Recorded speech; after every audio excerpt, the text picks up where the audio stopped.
Tuesday, June 3rd. I'm Adam Walsh, and this is The Signal. Welcome to Gardening Day. It is June, which means it's grow time, folks. Today on the show, we will talk about what you can stuff in the ground now, what could maybe wait till Father's Day weekend, plus tips on soil, raised beds, and more.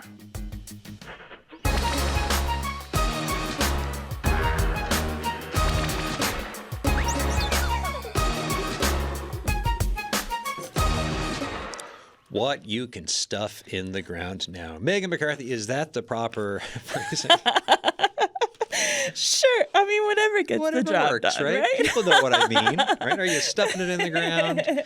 When do you stuff it in the ground, right? Yeah, exactly. When you unstuff it, harvest season, I guess. So yeah. Meghan McCarthy stuff is it in the ground so you can stuff it in your mouth. That's right, exactly. Like that's the whole thing.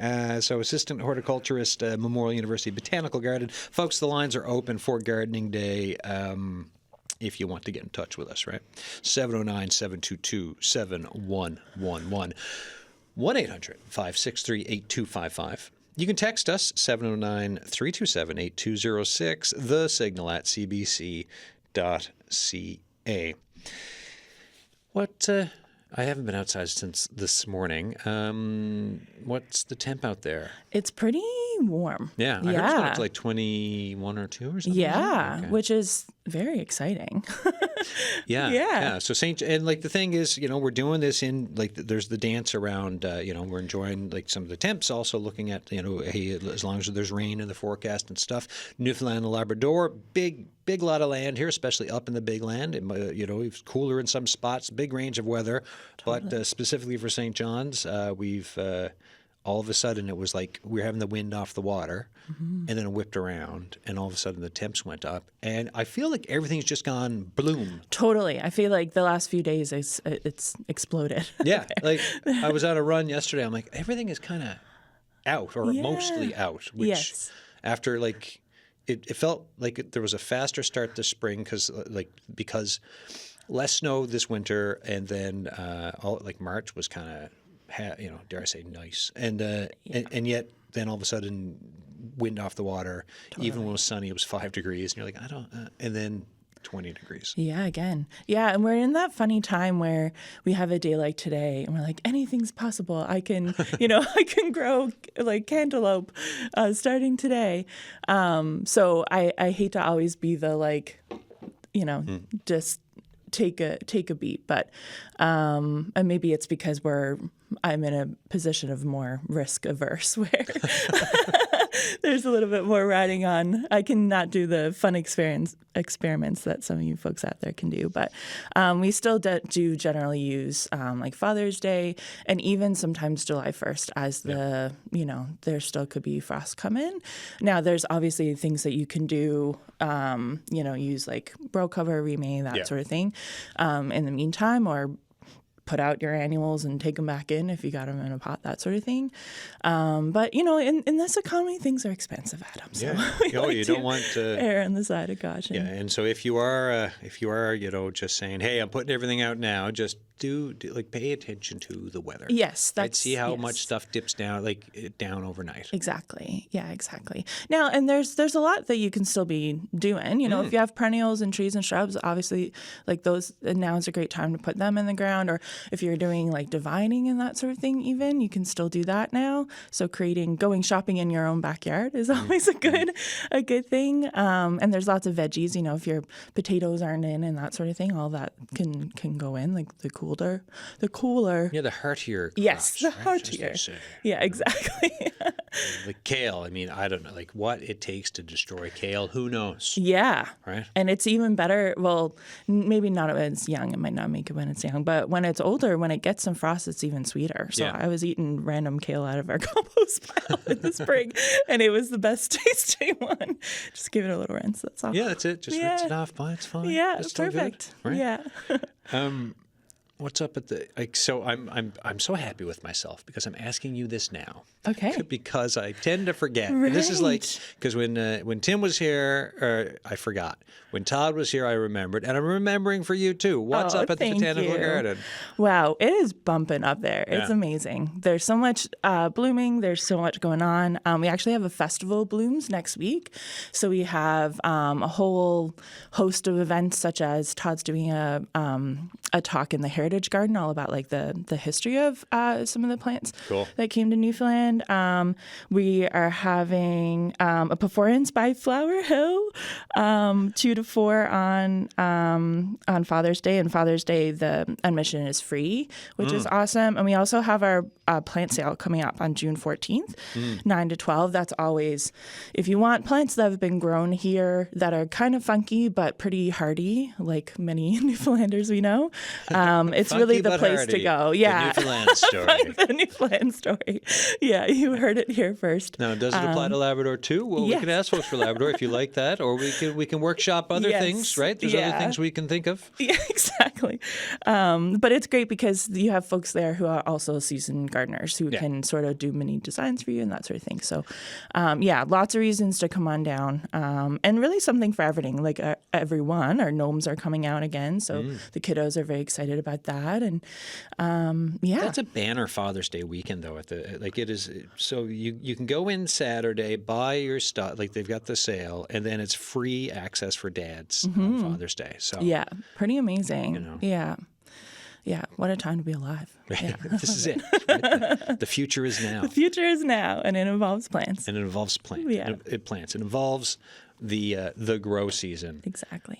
All right, folks. So it is gardening day here on The Signal. And the way it works, right? The way it's actually kind of like a choose your own adventure. If you want to phone us and brag about what you're doing, that's cool. Love it. If you want to phone and talk about what hasn't quite worked out, right?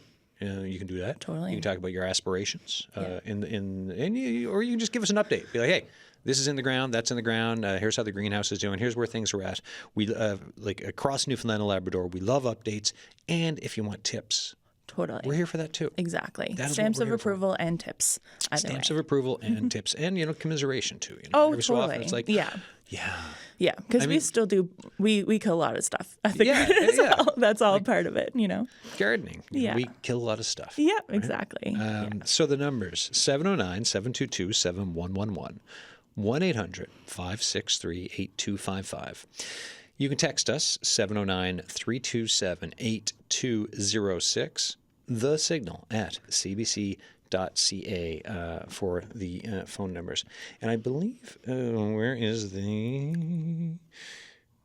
Yes. The other thing, I have to keep track of people during the grow season sometimes text me like a day after the show, a couple of days after. Sometimes it's like I'll get a scattered Facebook message, text on my phone, email, and then but the issue is I need to remember. I'm trying to have a document where when I get these, I put them in for the next show. So I have one. Very prudent of you. And this is an observation from Judy. Cabbage moths abundant this year. Oh my. Yeah. What an abundance of cabbage moths. Like, how bad is that? Well, I haven't observed that myself, but often when you have this sort of like warmer, when something's off with the climate, we always talk about like climate change, what is going to happen. And one thing that people don't really talk about is changes in insect patterns. So it makes sense to me if everything sort of started off warmer and like the food and everything was there, that, and will say I'm definitely not an insect expert, but from what I've observed, if some of these insects can have longer or healthier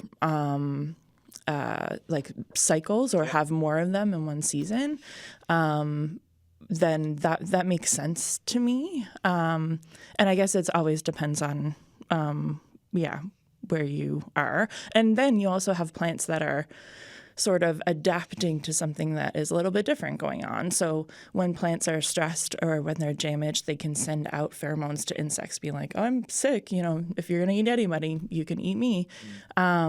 So a little bit of that can go on as well. Yeah. So it's wild, what is happening in front of us that we don't even realize it. It was, and the unpredictability, Totally.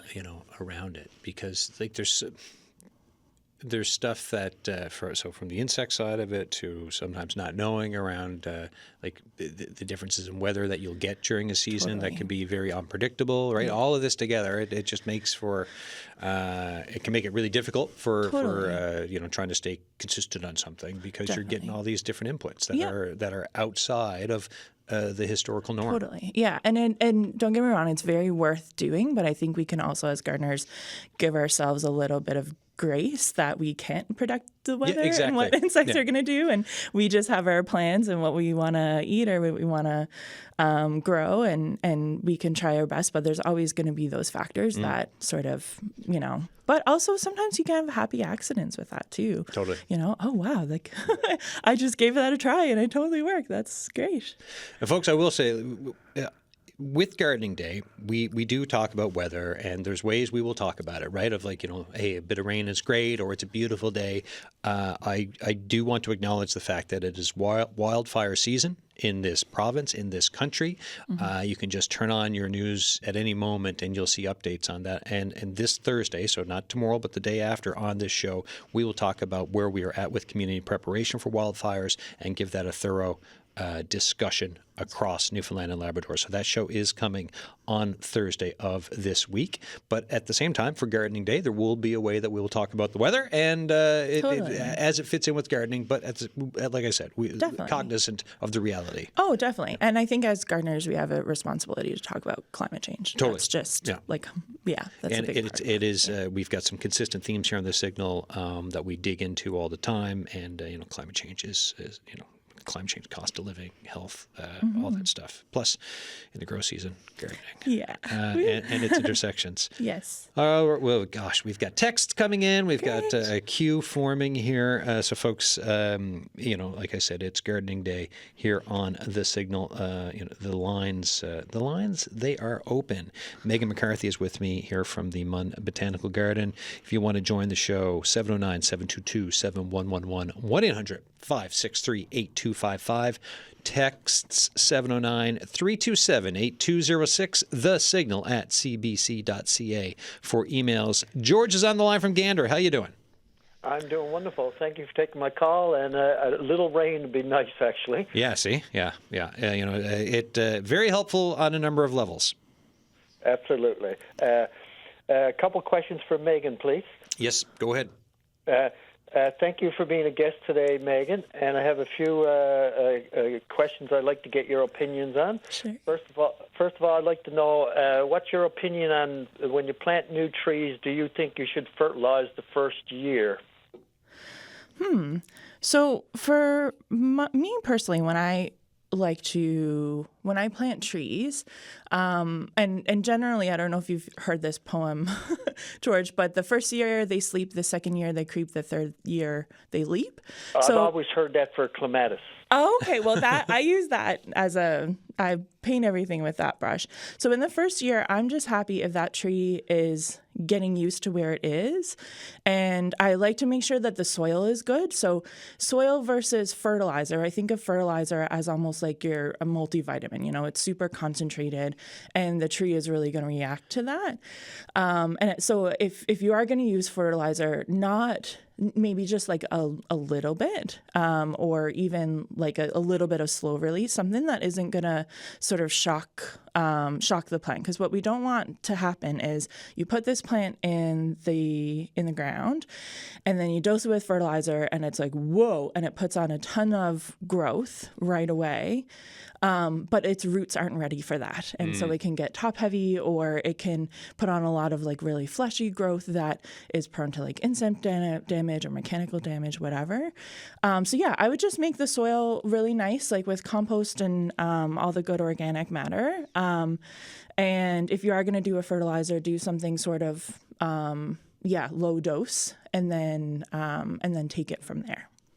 Yeah, I always kind of thought the first year sort of let the roots kind of get established, because otherwise I thought you're kind of pushing the plants and the feeder roots are not out ready to take it. And if you were going to fertilize, I'd normally always recommend not to fertilize the first year. Yeah. And if you were going to do it, probably a half solution of half a power of a starter fertilizer. Totally. And there's something in there too about when you're planting the hole for your tree, a lot of people will like load this hole with all the really good stuff, but the hole will only be as small as big as the root ball. And so that plant sort of gets used to that good environment. So when you're planting your tree, 2 times the size of the root ball is best, and then you're mending sort of all around it, so that tree is encouraged to. Ooh, sorry, it's just water, not electronics. Got very enthusiastic and spilled water. I apologize. So you want the roots to go beyond the nest. And anyway, it's classic Meghan. Apologies. Sorry, George. Does that make sense? That's fine. All in fun. And do you think that the bone meal, traditionally people use bone meal, but some places now say it's a bit of a myth, and unless you have a depleted phosphorus, that it's kind of useless? Yeah, I've heard both sides, and I haven't used it for quite a while, and there's probably a reason for that. I don't think it hurts. It's very slow to break down, I think, is part of it. So right. So if you were, if we're looking at our soil as like an ecosystem, and we're like building it and trying to like foster microorganisms and fungi and all of that, then adding organic matter, which I guess bone meal technically is an organic product. But anyway, it probably won't hurt, but I probably wouldn't do like a ton of it, and I probably wouldn't expect a lot from it. Thank you. Next of all, I'd like to ask you, in your opinion, what is the best optimum time to fertilize rhododendrons? Oh, great question. Yeah. I need this. Well, they are pretty early blooming. So I wouldn't, I would probably do it like pretty early spring and do sort of like a slow release sort of situation.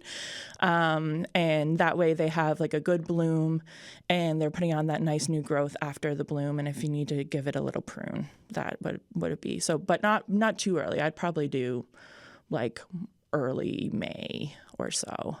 And again, not to go too wild with the fertilizer, as some people do. Yeah, like here in Gander now, the only ones that are out yet are the PJMs. Yes. They're usually the first ones out, and the other ones like the Nova Zimbas and stuff like that. The buds have all swollen and that, but they haven't popped yet. And I kind of always thought that the best time would probably be when the flowers are starting to fade and the new growth is just beginning. Well, I'm not sure that there's really, I mean, with a lot of this, I think of what is going to be like the bang for your buck. And if you do it early in the growing season, then that fertilizer helps with the flower production. And just ensures that those buds are really sort of like at peak production. And then again, with slow release, it's releasing for the whole season. So you have sort of like the whole season for that plant to uptake those nutrients. Whereas if you did it after flower, it wouldn't be a bad thing. It would just mean that you're kind of pushing your plant to go gangbusters with growth, say, starting in July instead of May. And then that's less time for that growth to get big and harden off and that sort of thing. Because that's always the worry with, creating tender growth, which obviously plants need. But what's going to happen to that come winter, especially where rhodies keep their leaves, right? Those that growth needs to be hard enough to withstand a winter wind.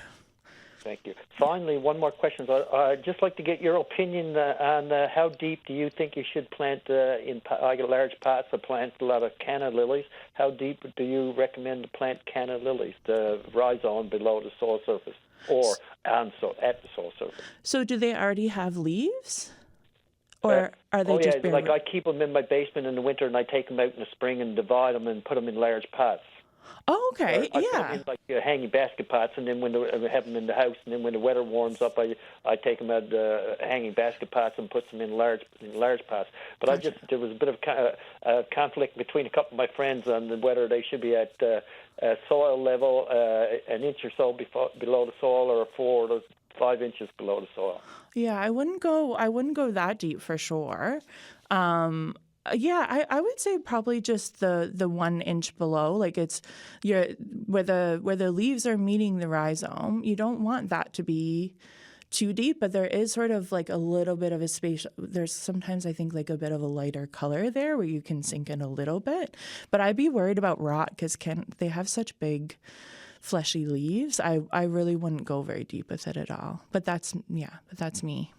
Yeah, right. So you wouldn't go no deeper than an inch, probably. Yeah, I would say. Yeah, enough so that everything's covered and that it has a bit of stability. But I wouldn't go deep. But I'd be very curious if anyone has planted them that deep. What would happen? Yeah, I'll tell you now, the reason I asked is that I've always had them probably about an inch deep, and then I had a friend told me that you should put them 4 or 5 inches deep. So I went online, I looked in 3 different sites. One site said an inch deep, another one said 3 or 4 inches, and another one said like 4 or 5 or 6, 4 to 6 inches. That's interesting. And with us too, where we're not always now. I mean, maybe we'll be hot and dry this summer, but where we get a bit more moisture and there's more moisture in our air, I always sort of err on the side of not because you hear that with other plants as well, to plant them pretty deep. Right. But I worry about holding on moisture and that plant isn't like, transpiring, getting rid of that moisture enough. So I would err on the side of shallow. If that's the case, then how about when you're planting like lilies and that? I always usually tend to plant them a little bit deeper because of our freezing and thawing in the spring. Do you mean like daylilies, or do you mean like true lilies? Yeah, like oriental lilies and Asiatic lilies and stuff. Yeah.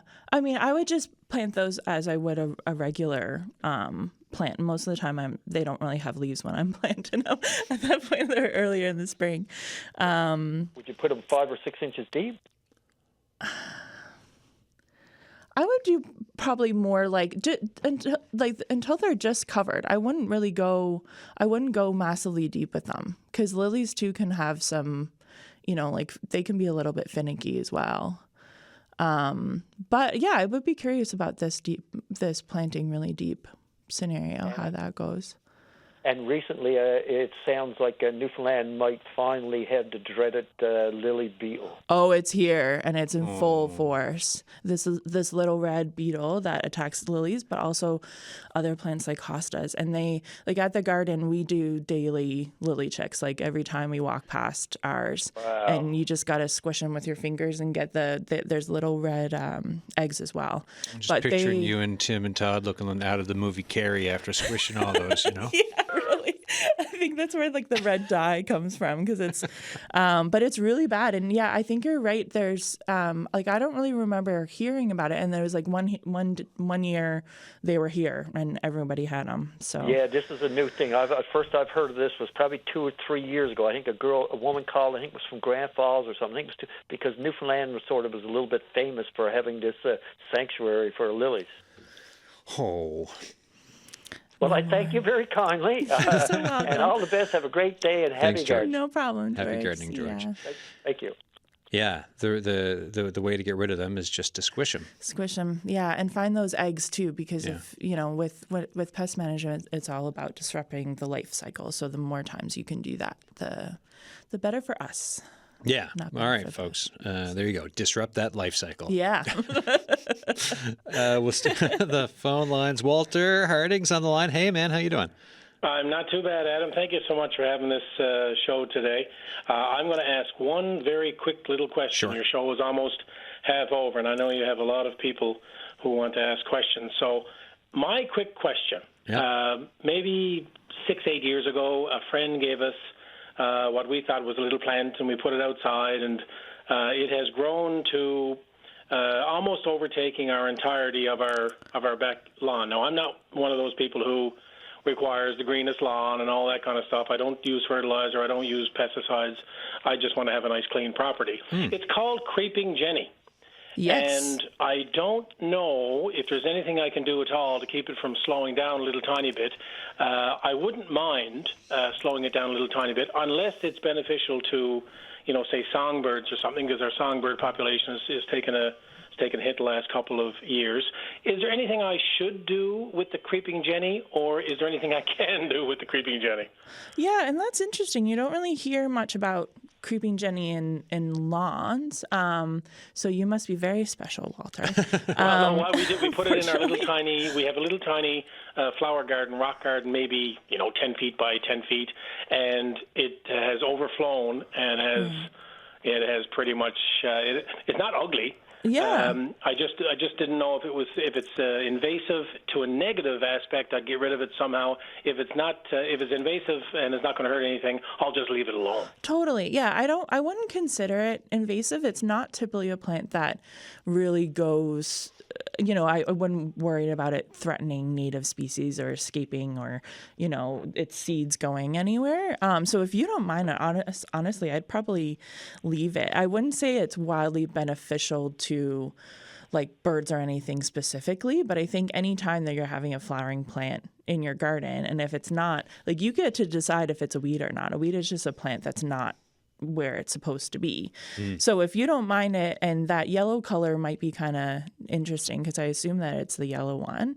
It is. Yeah. And if you don't mind it, honestly, I'd keep it. But if you didn't like it, they do have little, it shouldn't really be that hard to pull it up. They sort of creep, as you say. So if you grab the end and sort of start ripping, you could probably do damage pretty quickly on it, and it won't necessarily come back in the same way. So that's always an option. But I think that would look kind of cool, actually, Walter. I'm not a lawn purist either. It's pretty. I just didn't know if it was anything negative in our yard. No, it's only negative if it's a negative for you, which is cool. Nature has found its way to our yard. We're going to leave it alone. That's lovely. Environment Week, leave it alone. That sounds great. Well, I'd love to see it. Have a great day. You Thanks, too. Walter. Thanks, Bye-bye. Walter. Thinking it's TLC, Creep, right? TLC song? Oh, yeah. Great song. Great song. Great song. Yeah. We're more of a no diggity. No diggity? Oh, I have there you go. that stuck in my head every day. Right. We don't want no scrubs. Yes. All right. Text, then we go back to the phone lines. It is gardening day, folks. If you want to join the discussion with myself and Meghan McCarthy here. And the guest just dropped off. So we'll go to the text line anyway. 709-722-7111. 1-800-563-8255. Text us 709-327-8206. The Signal at cbc.ca. So let me see. We've got a text from Fred. Love all the different shades of green. So like backyard picture. Anyways, you can just kind of lots very nice. It's you can see it's Many a healthy hues. Backyard.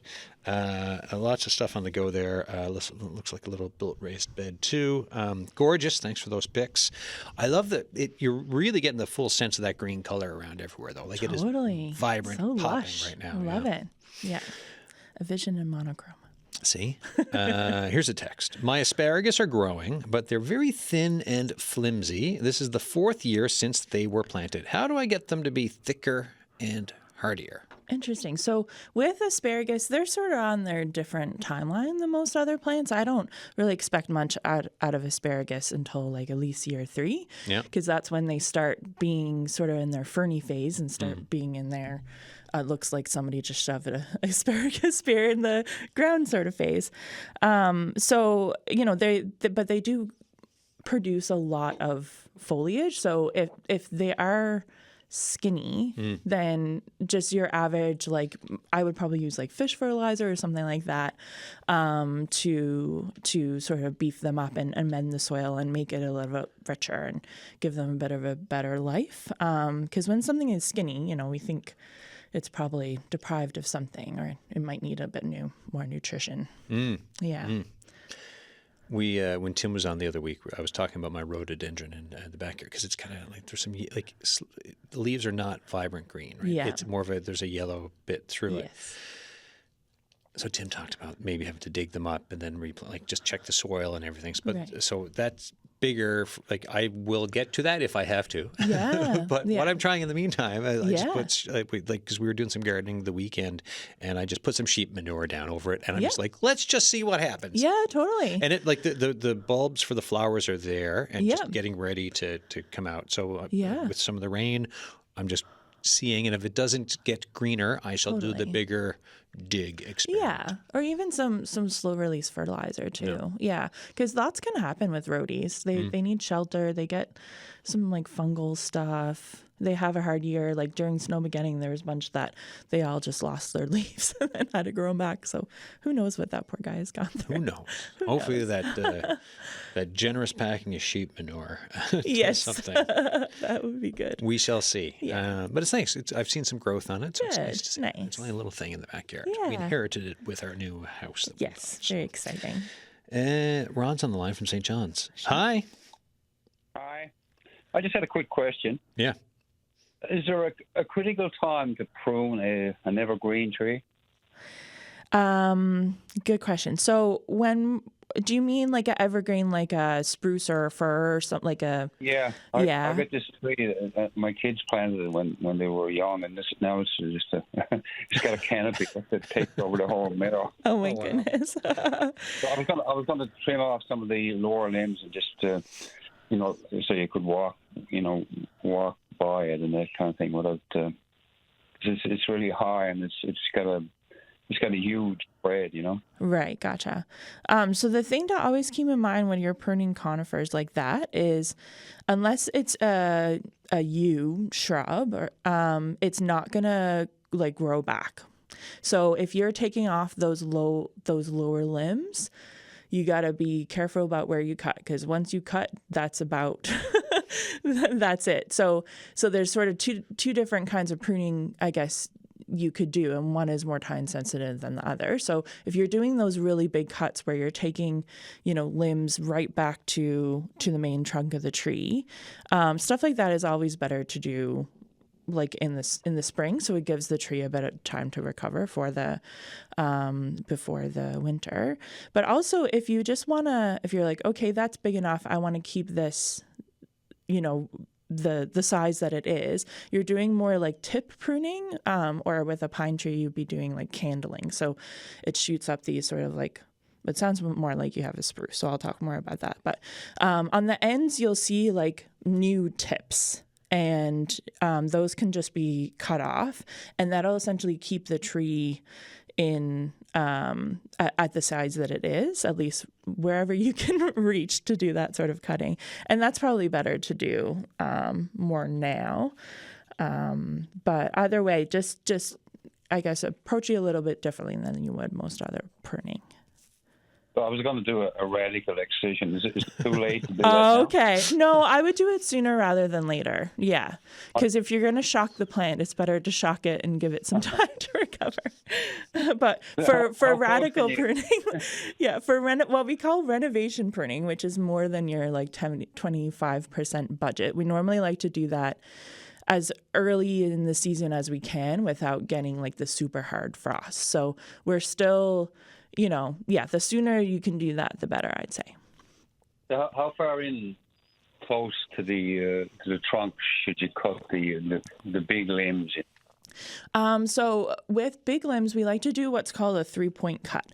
So you'll see, like when you're a little kid and you're drawing a tree, we often draw what's called the branch flare. So you'll see it it'll like flare out and then the branch will continue. So normally we're wanting to cut right in front of that flare. We're not wanting to do like a flush cut, like right to the end, because there's a line of cells at that flare that help the tree recover from damage. So the first thing we want to do is get the most of the weight off. So normally I would cut like, maybe like 6 feet or 4 feet from the main stem, and you're getting most of your weight off the branch, because if you don't do that, then the branch is going to rip when you cut it. Yeah. And then you're cutting underneath, so from the bottom about a third of the way through, so that when you do your final cut.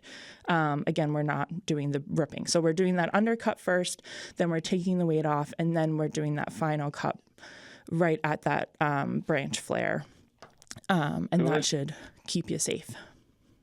That's great. Thanks a lot for the information. No problem. Have a good day. And get out there and cut that tree now. Yeah. Shock the system. You got homework, Ron. See you, Ron.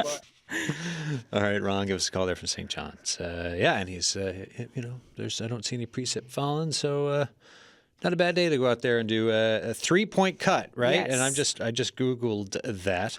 3-point cut. Pruning technique used to remove large tree branches without damaging the bark or trunk. So anyone out there who wants to do it as well, we just had that great explanation here from Meghan. And then, like the way I am a lot of the time, information comes in, and then a bunch of it just leaves. Totally. So if you remember 3-point cut, check it out online afterwards and follow the directions. Totally, yeah. And the Royal Horticultural Society has really great pruning information. So if you're ever stuck, they're great. And yeah, if you need a picture, because I would need a picture.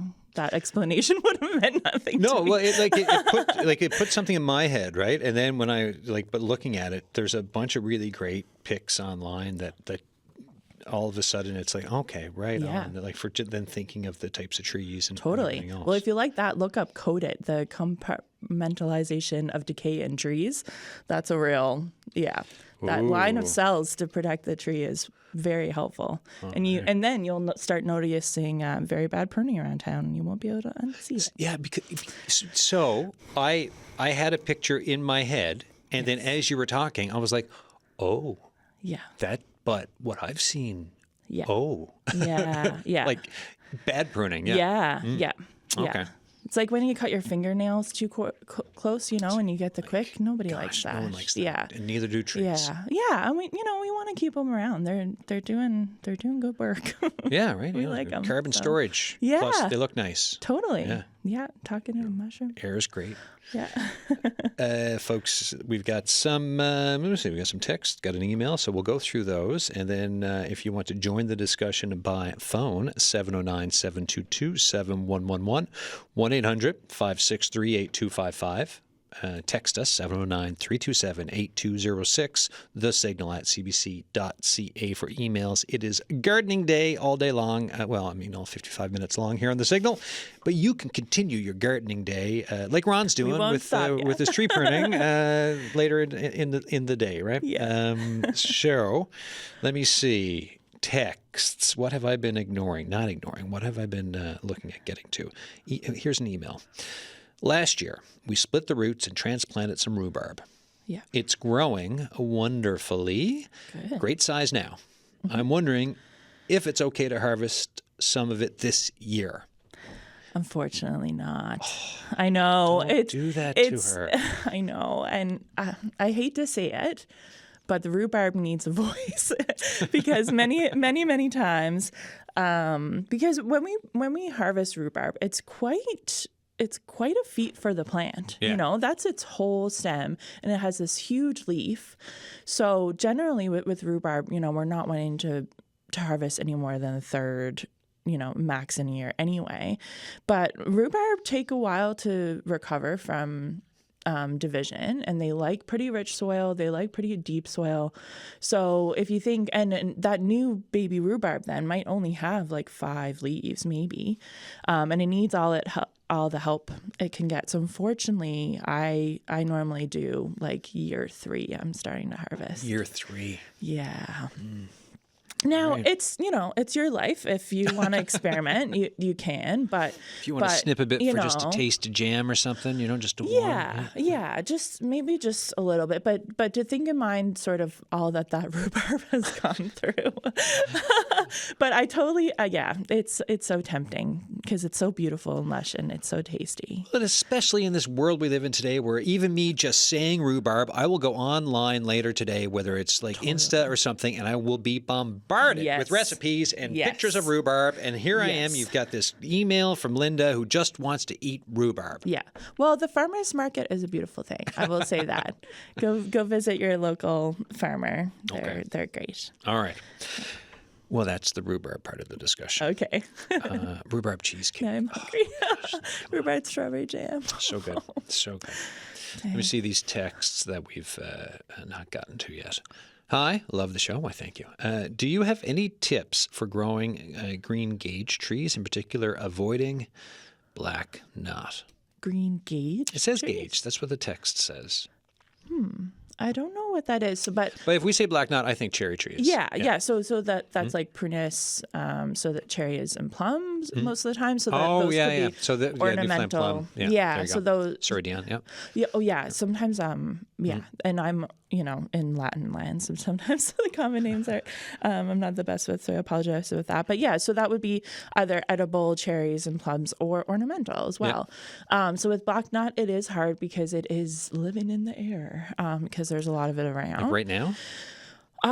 Yeah, probably. Honestly. We're all full of it, but we're not cherries, so you can't tell. But so I with black knot especially, so number one, you're getting a cultivar of something that is black knot resistant, and you can find charts of that. Also on the Botanical Garden website, we have cultivars that are black knot resistant in terms of plums and cherries. And as soon as you're seeing it, you're cutting it out and burning it. It's very dramatic. It's think witch hunt when it comes to black knot for sure, unfortunately, which is hard because everyone loves the damsons and they get so full of it. But there are lots of other alternatives that are yummy, and you could put some hope in those. Let me see. We have Mark from St. John's has a couple of questions. Great. Number one, if I go buy some hydrangea plants, can I put them in the ground now? Yes. Yeah. And how far apart should I plant them? So generally, they get to be like, I'm like shrub sized almost perfectly. So they can get to be, I will say there are lots of different cultivars out there. So there's some that are quite small and some that are larger. And there's like 3 different types if you're not including the climbing one. So I would read the tag on whatever cultivar you're getting. And also know that at least with macrophylla, like the classic like mop head ones, they bloom on second year wood. So you don't want to really squish them and have to be pruning them all the time. If it's like an enamel or a paniculata type, they bloom on like first year wood, so you can squish them a little more. But yeah, I'd probably leave at least a couple feet between them for sure. Yeah. So we have I've got a calendar upstairs at my desk, and from my time in Japan, every winter, every January, I get sent. It's from the foreign ministry that anyone who's a reporter that they've worked with, they send out a calendar. That's lovely. Of flower arrangements. Nice. And for June, the flower for June is hydrangea. And love it. I forgot June had started, and I looked at I'm like, we're still back in May. And I flipped it this morning, and I was like, that's lovely. Yeah, because in Tokyo, the summer gets ushered in with like the hydrangea are like they show the rainy season is coming, and summer's or the rainy season's in. Anyways, summer is coming. It's the indication of summer. That's lovely. Yeah, nice. They're a little bit later for us, but there's so many different kinds. They're so nice. Not that for us. Yeah, no. Exactly. Text. Oh wait. I just ignored. There's a couple more questions that Mark had. Sure. So how far apart should I keep them? Number 2, the other question. Are there any plants out there that will keep September mist / Japanese knotweed at bay? No. Unfortunately not. You're not gonna pick a fight with it and win if you're a plant. That's part of the reason why it's so invasive, because it's so tall, it shades out, and it has quite the root system. So, you would have to attack it with human means, unfortunately. Yeah. Or, as we always say on the show, move. Yeah. Or work really hard time. And really enjoy the taste. Make some eat your way not weak loaves or something. Eat your way out of the problem. I can't remember which restaurant it was. Anyway, it doesn't matter. Local restaurant. Serving it up with other great, delicious things. But like, if you got a big Japanese, there's only so much of it you can eat. Yeah. No, though I did hear of someone doing a very interesting experiment where they had fine, not too fine, but they had mesh and they had it really stapled in, and then the knotweed would grow up through the mesh and kind of slice itself. Okay. And if you're that person, please email me because I want pictures. But I'm very curious about this method. So Yeah, and look, folks, if you've got ways that have been effective with Japanese knotweed, we've had over the last couple of seasons, like I've heard a few, like some folks have talked about digging trenches, and there's been other things that have been tried. Yeah. Other also using tarps that block out sunlight over a period of like a whole like summer type of a thing. Yeah. Lots of stuff's been tried, and I'm all about hearing. Totally. How you find it, because that's interesting. Definitely. And we have a responsibility as gardeners, obviously, to not spread invasive species first and foremost. But if if it's within our capabilities to work on it, because it's a growing issue. And it's pretty hard to see. It can really do a lot of damage. Here's another text. Hi there, wondering how best to fertilize perennial beds, which include hostas. I prefer to not use chemical fertilizers. I did add some compost, but wondering if there's anything else I can use. Also, is it possible to grow sunflowers from seed now, or am I too late? Yeah, it's getting a little late. I mean, I'm always for an experiment. Like, if you have them, give it a try and see what happens, especially the smaller ones. Like, you can get some like little teddy bear ones that aren't going to grow like 6 feet tall. You might have more of a luck with that sort. But I forgot what was the first part of that question. I got just right. Oh, the fertilizing. So I'm a big advocate of fish fertilizer. I think it's amazing. I know it doesn't sound very sexy, but it really, like, some of the best growing situations I've been in have been like steady uses of fish fertilizer. You just mix it with some water. You can get, I think there's a local company that does the concentrate. You can probably get it at Gaze and that sort of those sorts of places. And honestly, that's like, if I'm not using a chemical fertilizer, that's what I am using. And you just follow the directions, because it is hard to, like, once our plants are out, to sort of get in there and move around them as well. And that's when it's nice to be able to spray something. And I like that it uses sort of like the byproducts, like it's part of the solution, I feel like. So yeah, that's my go-to. Yeah. Making it, what was it you said? Sexy. Who knows? Yeah, it's not. Yeah, it's not. Yeah. We can make it sexy here on the Signal with fish bits for your fertilizer, because that is where we are this summer. Listen, sustainability is sexy, so we'll leave it. We'll it's important. Sustainability. Yeah. All right. So I had the sunflower one. We have an email in from Daryl. And I'm going to have to show you some pictures for this one. Sure. Just curious if propagation balls like the ones before here are a good way to grow an apple or cherry tree. So do you want, here, I'm going to tilt the screen. Oh. So can you give me a description of that for folks on radio? Yeah, sure. So what I'm looking at is an interesting way to propagate from a living shrub. So you have almost what looks like a Christmas bulb, and it's filled with soil, and it's put around the stem of, in this picture, it looks like a rose.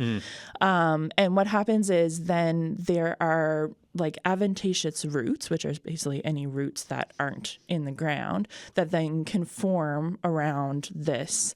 And then basically you cut it below the ball, and in theory you have a new plant. It. Oh. Yeah, so that's well and good, but not for things like roses and fruit trees, because they are grafted. So what happens is they're like, I like this tree because it grows really well, and I like this tree because the fruit is yummy. And basically they graft them together.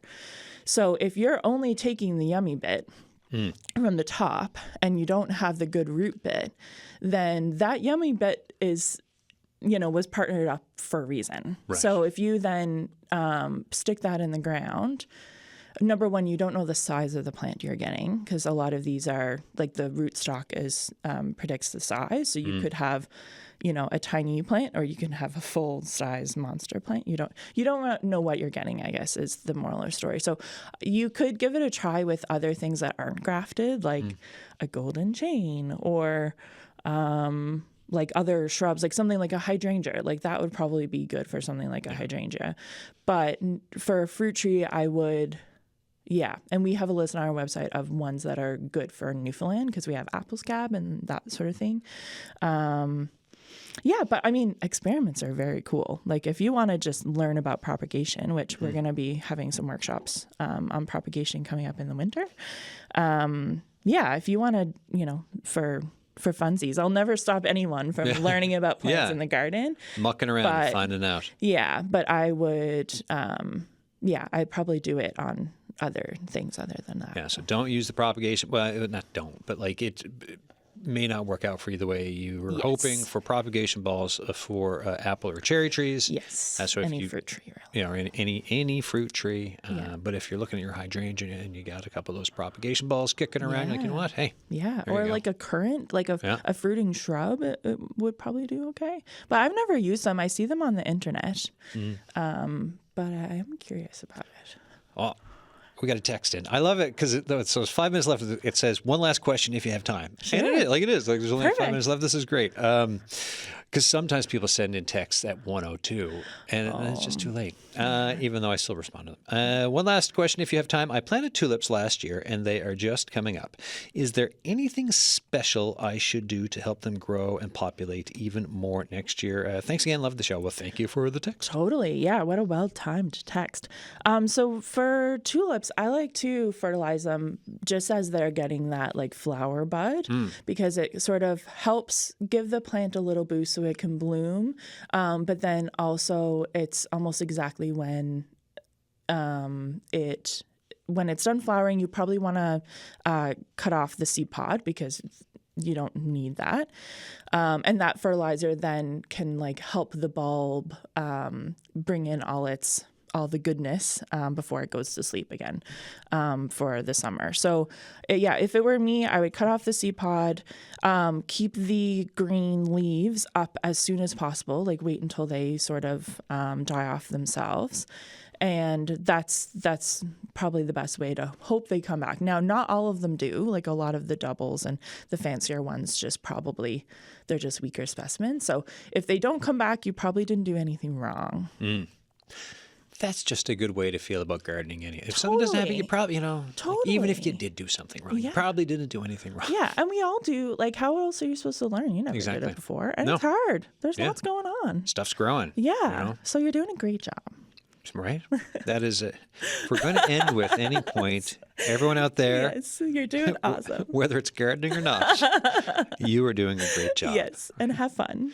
You're on the signal when it's gardening day. It's also life affirmation day. It is. Right? So we will give you good messages. Just feel good about yourself. I love it. I think it's a great way to end the show, right? Because it's there's a lot in life, and let's just chill for a minute and be like, hey, let's appreciate the garden. Exactly. Enjoy nature. Observe. Observe is like the best thing you can do in the garden. You learn so much. So there's never a loss. There's never a bad moment in the garden. You're always learning something There's some great blooms in around St. John. I've been from the drive to work and my run yesterday. I'll run today after work as well. Like I do Virginia River Trail, Ranews River Trail, all around. And there's just some spectacular stuff just to take in. Totally. So it is the season to appreciate. Get out there. Yeah. Right. Exactly. But also it goes by too quickly. So if you can try to be bored, it'll last longer. So there you go. So we'll see you at the garden. And any last thing to plug? There's like less than a minute left. Is there? So Tim is also doing a workshop. I don't know if you told me about alpine troughs, which is amazing. So that's Thursday, June 19th, 6:30 to 9 o'clock. Honestly, amazing workshop to do. We have our Seniors Day on June 24th, so you register for that. It's Honeybee Week also, June 22nd to 29th. So yeah, there's a lot on the go. So we'll see you for the Festival of Blooms next week. And we'll see you at the plant sale. The 14th, and then Father's Day free access for dads on the 15th. Exactly. And Flower Hill 2 to 4. Right, so Amazing. you can get you can buy a plant on the 14th. Dad can go home, plant it, and then come in and check out to see what he did wrong on the 15th, and then go back and fix it. Yeah, and we're doing the road. Todd's doing a roadie walk at 1, which we have over 200 different kinds of rhododendrons. Well, there you go. At the Botanical Garden. So, yeah, prepare to get your mind blown by the blooms. Love Well, it. for today, we will say hasta la vista. Yes. Thank you very much, Meghan McCarthy. Yes, thank you so much. All right, See you folks, soon. that is it for today's show. Thank you so much for listening. Coming up tomorrow on the show, the cost of travel for specialty healthcare and a charity that is trying to fill the gap. You will hear all about the national charity, who it helps, and its role in healthcare equity. So you and we will spend the hour flying with the folks connected to Hope Air. The national charity has been facilitating travel arrangements since 1986. That's tomorrow. Cheers.